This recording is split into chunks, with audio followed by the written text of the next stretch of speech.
Hey, good morning or afternoon or whatever time it is for you. Today, we're going to talk about brake systems, and I'm going to start off with some really basic stuff, and then we'll get into uh, specifics, versus front brakes and rear brakes and stuff like that. So let's go ahead and let's start off by just kind of an overview of brakes. And one of the things I do want to point out when we talk about brakes, folks, is that if this is one of the things that you have to be very careful on. You want to make sure when it comes to doing brakes that you are correct. I mean, always double and triple check yourself because this could be a fatal type thing and get you into a lawsuit. And make sure that you're well trained on brakes. I'm not talking about your basic noises and stuff like that, but some of the noises can be a start of something worse. But the main thing is if the car doesn't stop and you're found to be the person that was working on it last, there may be some legal stuff coming against you. So I'm not trying to scare you. I'm just trying to give you the facts. And it has happened in court. And there has been some court cases that unfortunately I had to be a part of as an expert witness. All right, so let's go ahead and get started. I'm going to go ahead and share this with you and kind of give you the overview of brakes. And let's see, I get my share screen on. Here we go. We should be good in sharing right now. So when we talk about brakes, what we're talking about is the full system. And in the full system has different parts to it, of course, but it has different functions and different, you know, one's going to be kind of hydraulic, one's going to be a mechanical, and depending on what kind of brake system you have in your car, you may have a combination of different systems, and you may have part of it that's where it's actual, anti-brake systems and stuff like that. We're getting to more and more autonomous, uh, vehicles out there, and there's actually some there are automatic braking, accident avoidance systems. All this stuff kind of starts off on the basic brake system. So we're going to start off with the basics, and this is a good diagram right here. I think it's excellent, kind of showing you the basic layout of brakes on an actual vehicle. Now, the up on front here we have, which is very common, a brake system called a disc brake system, and it uses a disc, this device right here, this piece I should say, the component, this part, and then we have a caliper with a set of brake pads to it. Now this uses a squeezing type motion to slow down the vehicle. Very efficient. It's a lot better than what we'll be talking about in the next minute. The brake drum system. The brake drum system actually is a little bit different, and it was really the brake drum systems were earlier on more common.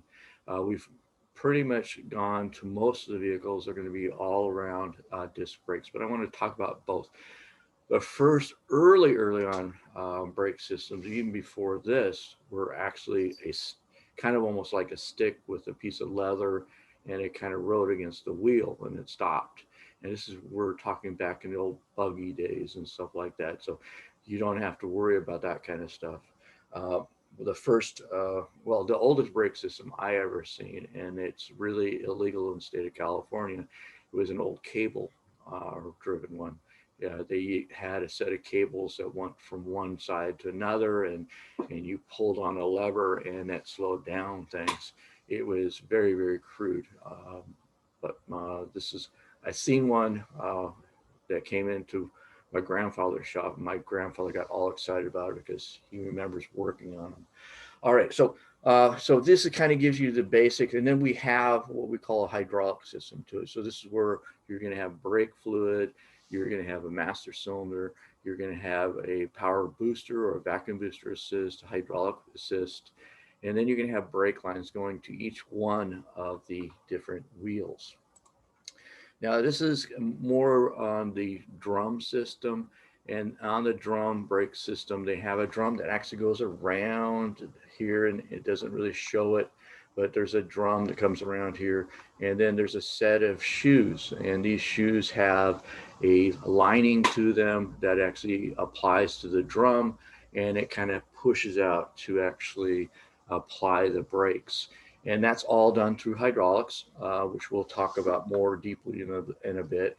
And right here is what actually activates it. So we have this wheel cylinder, and this wheel cylinder, when brake fluid is applied, there's a principle where, you know, if you have a fluid in a closed container, and you apply pressure to it, it's going to push out in all directions evenly. Now, any kind of resistance that it might have, it's going to go that way first. So this being a wheel cylinder, and it's plying across here and here, but because we have these little kind of rods going out, it's going to actually allow it to push. And again, there's different makeups of different vehicles, so one is not going to be exactly like the other. We have two examples. I have a shoe with it actually going right into the cylinder itself, whereas I have this other one that actually has a piece that extends out and pushes against the shoe itself too. So it really depends on which one you have. Um, Okay, so that is all good. And this got a little device down here is an automatic adjuster. This automatic adjuster helps keep the wheels, I should say the brake shoes, close to the drum. After a period of time, the lining wears and it gets farther and farther away from the drum. And then you can actually have a lower and lower pedal. And if this is one of the examples of if you have a low brake pedal beyond other things, but it could be that the star has stopped adjusting because it's either got dirt on it, or it's stuck for whatever reason, or the activator doesn't work properly. And then here we have a disc brake system. It has a disc, of course, and then we have an actual set of pads. These pads, again, have lining just like the other brake drum system has. And then we have a caliper. This caliper is what does the squeezing action, and we use that through brake fluid again. This kind of shows out the hydraulic part of it and how that all applies. Plus, it also gives you the actual brake, the parking brake. And we used to call them emergency brakes. There's no such thing as emergency brake. This is for parking only. The parking brake can slow you down, but it's not going to be one of those emergency things. And you hit it, and it just stops the vehicle all of a sudden. It doesn't do it. It'll take gradual amount of time to get it to stop. So we start off by applying pressure to the brake pedal as you push down, and it actually multiplies a little bit. If we used to have manual brake systems, and they were it took a lot of leg power to get them to stop, and you may have to really judge your distance to make that happen. So through this master cylinder, through hydraulics, we're actually going to push fluid through these different lines, and depending on where the lines go, we're going to actually go to that particular wheel, and that wheel is going to, again, because of fluid in a confined area, we're going to cause it either to squeeze, or we're going to cause it to push out, whether it be a brake drum system or a actual I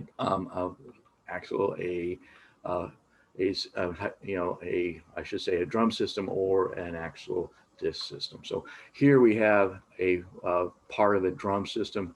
This is trying to show you the drum, and here's the pads from the shoes, and it's pushing out on it to cause pressure as it goes off. Here we're actually applying fluid, and as you can see, this little arrow going down, this arrow going down, and this arrow is actually causing it to actual squeeze across the way.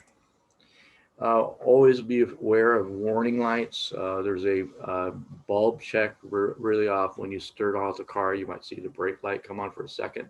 Really don't worry about it. If the brake light goes out all of a sudden, if you just unapply the parking brake, whether it be on your foot or on the hand here, the light should go out. And if it doesn't go out, one of the first things I always check to make sure it has enough brake fluid. Now, one thing about master cylinders and checking brake fluid, be very careful about it. There is a working range in the master cylinder. You'll look at the side of the master cylinder and it'll show you, full, or sometimes it says minimum and max. Sometimes it says full and low. It just depends on the system, the way they marked it out in the manufacturer. So you want to keep it in that operating range.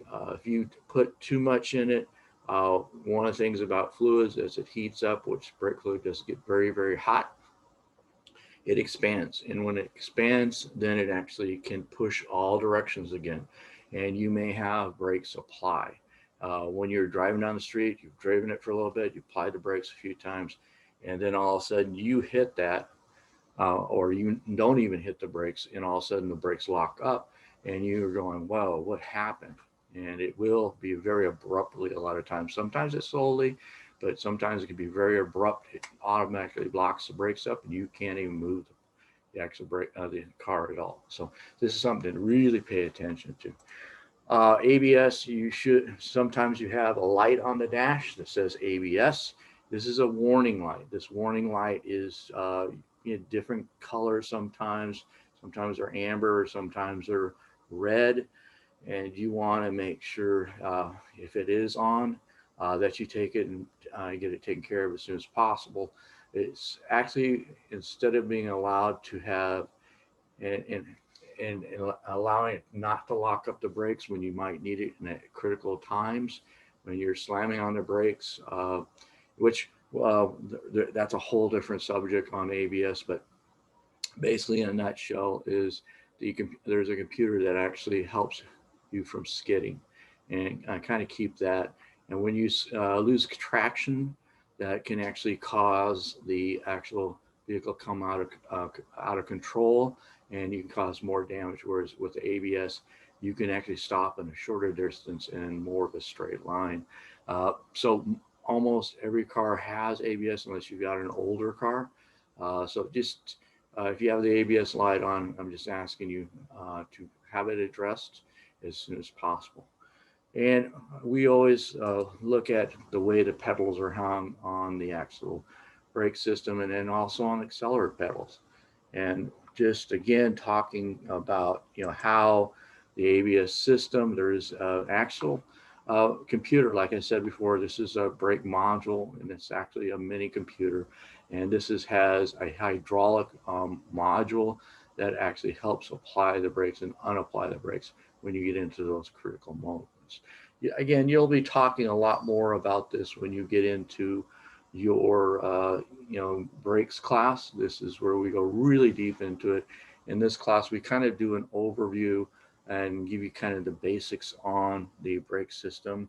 And I think right now is where we're going to actually conclude, because this is going to get more into the, and I should say we were just about there. But this is where we stop and we start breaking down the front and the rear, which is be disc brake systems and rear brakes, or I should say drum brake systems, and get a little more onto the hydraulics. But you've pretty much got an overview of it. So we'll be drilling them down on the next few slides, actually few presentations, I'm sorry. All right, have a great day, and well, I'll be talking to you soon. Take care now.